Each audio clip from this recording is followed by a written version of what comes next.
So, I hear you're planning a trip to Paris! Yeah! So what are you gonna do when you get there?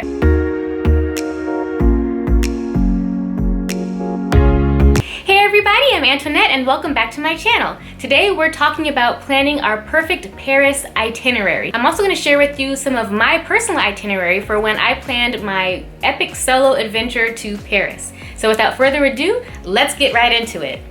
On day one, I highly recommend just taking it easy. Whether it's your first and only day in Paris or the start of a subsequent couple of days, I highly suggest getting a lay of the land by taking some type of tour. This can be a bus tour, a bike tour, a walking tour, a food tour, just some kind of tour so you can understand and check in all of the sites. So which tour is best exactly if you need to narrow it down? I highly recommend doing a bike tour followed by a 1-hour Seine River cruise. That's what I did on my vacation to Paris, and in about 3 to 4 hours, we took a tour of the entire city, hit up major sites like the Eiffel Tower, the Arc de Triomphe. We even got to see the place where Marie Antoinette was beheaded. Not only do you get history, but you get to understand how the streets are laid out, as well as where each monument is, or each place is, in relation to another, as well as get great tips from a local guide. You also get to meet a couple of different people on your trip. For instance, I met a fellow solo traveler who was traveling all the way from Australia on my evening bike tour. And yes, did you get that? You can take a bike tour during the day or in the evening. If you take your bike tour in the evening, you get to have the cool experience of seeing the Eiffel Tower light up at night. It's magnificent. I didn't know the Eiffel Tower lit up from about 9 p.m. or whenever the sun goes down to 1 in the morning every hour.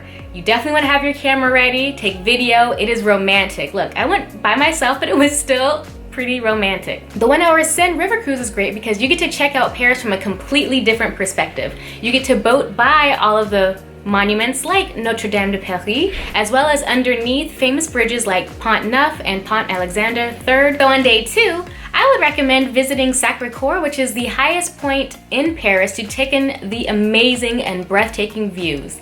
Also go up to visit the Eiffel Tower if you have time.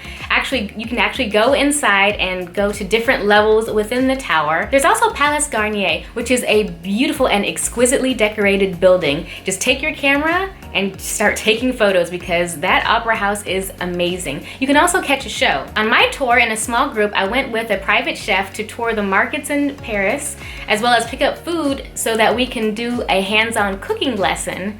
It was a 3-course meal, including appetizer, entree, as well as a dessert, all handmade by us, by the students, under the tutelage of a French chef. Taking the market tour and cooking class was in fact the highlight of my entire trip. I still have the recipes because guess what? Not only do you get to get hands-on and chop, dice, slice, saute everything by hand, but you also get to take the recipes home so you can try to recreate them for your friends and family. I thought that was a really cool touch. It's an awesome and very unique souvenir, and it was the most fun I had during my entire stay. For your third day in Paris, go to the Musee du Louvre. The museum used to be a fortress turned palace, and now it's a world-famous museum with over 30,000 pieces of art. You of course get to see the Mona Lisa, the Winged Victory of Samothrace, the Venus de Milo, as well as the Scribe for all of you art history buffs. There's also the Musée d'Orsay, which is also a very popular museum. In the evening, check out the Paris pastry scene. It is fire, from homemade chocolates and truffles to cakes, pies, ice cream, you name it. Paris has it and it is exquisite. I don't like pastries, but in Paris, for some reason, I don't know, they were like Tic Tacs. I just kept eating them. They were small and light and fluffy and flavorful, not too strong, not too subtle. They were perfect. Definitely check out the pastries in Paris on this day. My personal tip, I spent all day at the Musée du Louvre and I wrote a blog about spending 8 hours there. You need a plan, so check that out before you visit. And afterwards, I strolled on to get some Berthillon ice cream. If you have 4 days in Paris, I recommend still checking out more museums, as well as a visit to the Cathedral Notre Dame de Paris. You can also do some great shopping at Champs-Elysees, as well as check out the Arc de Triomphe and just take a stroll along the Seine River and stop at a Parisian cafe and just sit and enjoy the beauty on day 4. I checked out the Musée l'Orangerie to see impressionists like Claude Monet's water lilies just stretched across the wall. It was amazing. Followed by a walk and a stroll in the Jardin de Tuileries, the Tuileries garden. After the Tuileries garden, I walked my happy tail all the way up Champs-Elysees, and you need money if you're gonna go shopping on the Champs-Elysees. There is a bunch of high-end designers there, but even if you're not there to buy, window shopping at the beautiful window displays is totally a legit option. I stopped by Louvre. The flagship store is on the Champs-Elysees, and picked up some beautiful macaroons to snack on my way to the Arc de Triomphe, where I walked up the winding stairs. And again, if you're gonna walk up the stairs, make sure that you fully commit to walking up the stairs. There's no turning back. But you are so rewarded when you get there, because the views of Champs-Elysees as well as the Eiffel Tower are breathtaking and so worth the burn. You know, no pain, no gain. So if you're gonna spend more than 4 days in Paris, I highly recommend a couple of day trips. So here's a few ideas for day number 5. You can take a day trip to the Loire Valley to see some chateaus. You can also go to the lavender fields, as well as different sites about a couple of hours away from Paris, like the Champagne region. And if you have a little time in the evening, check out a show in Paris, whether it's a play or a performance at Stade de France. There's a lot of great, lively artistic activity at some of the smaller playhouses. So try to get tickets to one of those. If you're lucky, you can maybe combine all of these into one awesome trip. My day 5 started off with a private coach. It's about a bus that held about 10 people. I was picked up from the steps of my hotel, and we traveled to the city of Reims, France, to see the amazing, the awe-inspiring Cathedral Notre Dame du Reims. I was so excited, y'all. This is a UNESCO World Heritage Site, and the Cathedral Notre Dame de Reims is actually where the French kings were coronated from the beginning of time, it seems, from like 1010 or 1012 for the next couple of centuries. It is magnificent. And wait, 1 minute, hold on.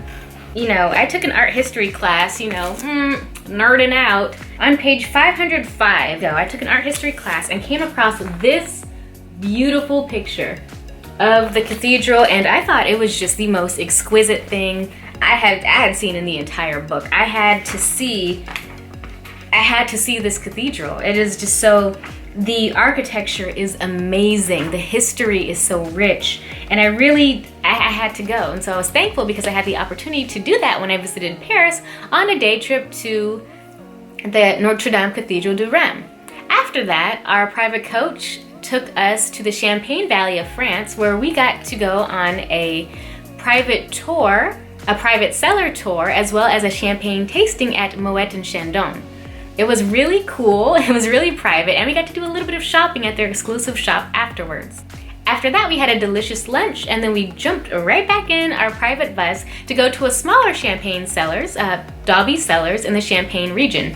If you didn't know, it's champagne because it comes from the Champagne region of France. Anything else is not champagne. It is sparkling wine, and we got to see the process from start to finish, as well as taste, buy, and bring with us beautiful samples of champagne, and learn more about the role chalk plays in champagne making. That evening, I went to my first football, or as they say, soccer in America, my first soccer game at Stade de France against England, and I had a blast there. I know soccer is not that big of a deal in America, but overseas, it is the business, and I had a fantastic time. Check it out.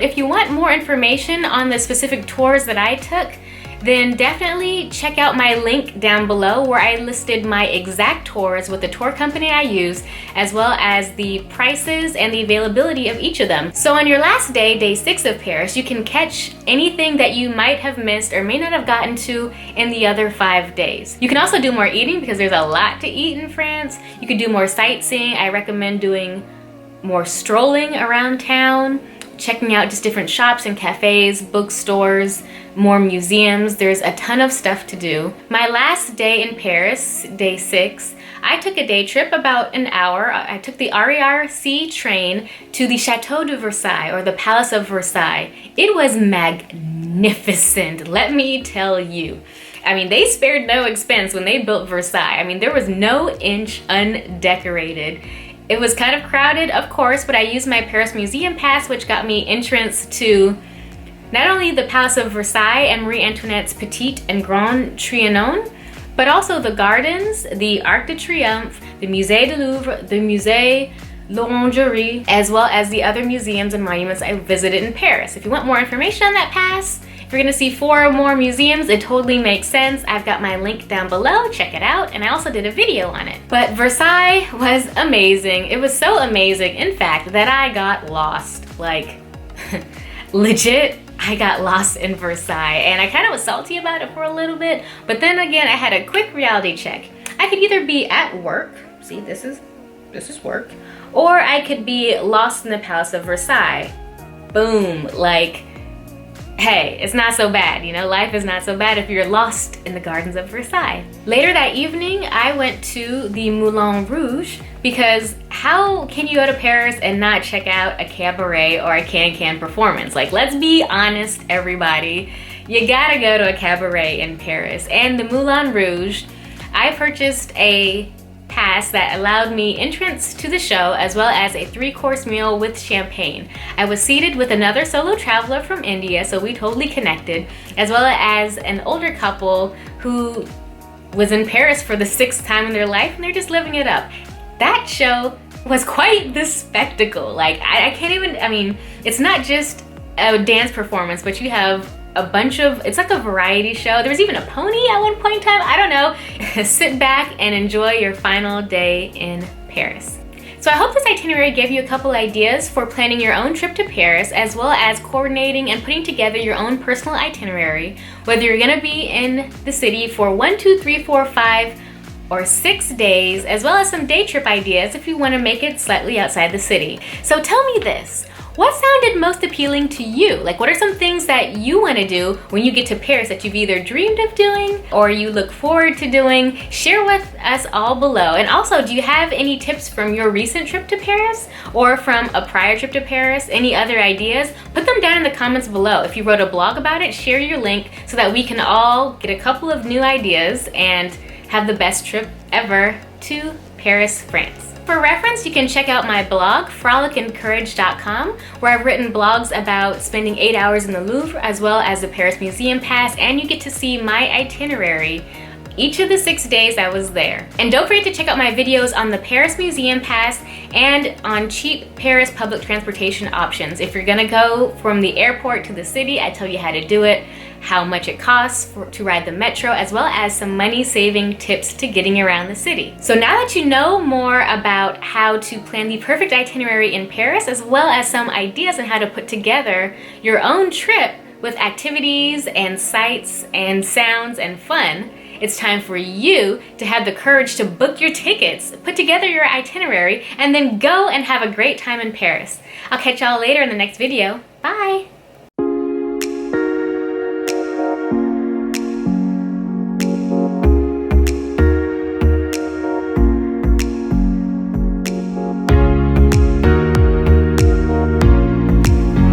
Also, y'all, you can't go to Paris without a cool shirt. How in the world does one shirt capture my vacation to Paris all so well? Check this out. Paris! Look, we have shopping and wine and cheese and the bike ride and checking out cathedrals and monuments, the Eiffel Tower, the Arc, Château, croissant, café au lait, baguettes, macaroons, car rides, bridges. Yeah! Okay, that was weird. I admit. That was a little weird, but Paris excites me. Sorry. Wait, not sorry.